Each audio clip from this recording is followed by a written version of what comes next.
Hello, my name is Kiani Altwalder, and today I'll be discussing the adductors. The adductors consist of 5 different muscles called the adductor Magnus, adductor Longus, adductor Brevis, Gracilis, and Pectineus. These muscles are located in the lower body region of the body.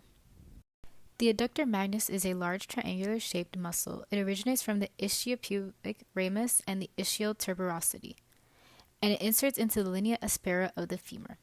The function of the adductor Magnus is to adduct and medially rotate the thigh.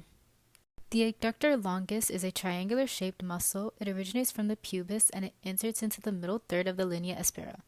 The function of the adductor Longus is to adduct the thigh at the hip joint as well as stabilizing the hip joint during movements.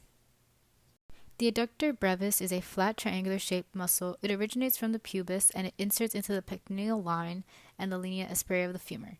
The function of the adductor brevis is to adduct the thigh and stabilize the hip joint during movements. The gracilis is a long, thin muscle. It originates from the pubic symphysis and pubic arch and it inserts at the tibia. The function of the gracilis is to adduct the thigh and assist in knee flexion. The pectineus is a flat quadrangular muscle. It originates from the pectineal line of the pubis and it inserts into the linea aspera of the femur. The function of the pectineus is to assist in hip flexion, adduction, and medial rotation of the thigh. An interesting fact about the adductors is that as individuals age, their adductor muscles do become weaker, slower, and tensionized at lower fusion frequencies, but they also become more resistant to static fatigue. Ways to activate or strengthen the adductors would include exercises that require adduction of the legs. An example of this would be side lying leg lifts and side lunges, as both of their prime movers would be adduction of the legs as they move in the frontal plane. There are many ways to elongate the adductors. Some example of stretches would include the seated groin stretch, butterfly stretch, and seated wide-legged straddle stretch. It is important to remember to take deep breaths while holding the positions for about 10 to 15 seconds each. To perform the side-lying leg lifts, begin by laying on your side with your legs fully extended and feet stacked on top of one another. Place your hand on the floor in front of your chest to stabilize.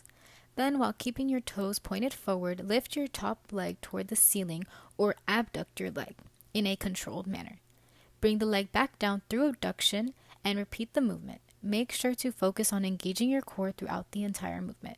To increase the intensity of the movement, try adding ankle weights to the working leg. This exercise targets the adductors as the legs are adducting towards the body in the frontal plane and fighting against the gravitational pull to be able to pull the leg towards the body in a controlled manner. To perform the side lunge, stand with your feet together and core engaged. Then take a step to the side with the working foot and maintain a wide stance. Everyone's stance is different, so play around with the distances and find what is comfortable with you. As you step to the side, shift your weight towards the direction that your working leg is on and push your hips back. As you do so, begin to bend your knee and lower your body downwards while keeping the non-working leg straight. Aim for the working leg to reach parallel with the ground. Then begin to push off the working leg's foot and extend the knee and hip until you are back at the starting position. This exercise targets the adductors as one of the prime movers is adduction in the hips during the concentric portion of the movement, which would be the step back phase. Thank you for listening. I hope you have a good one.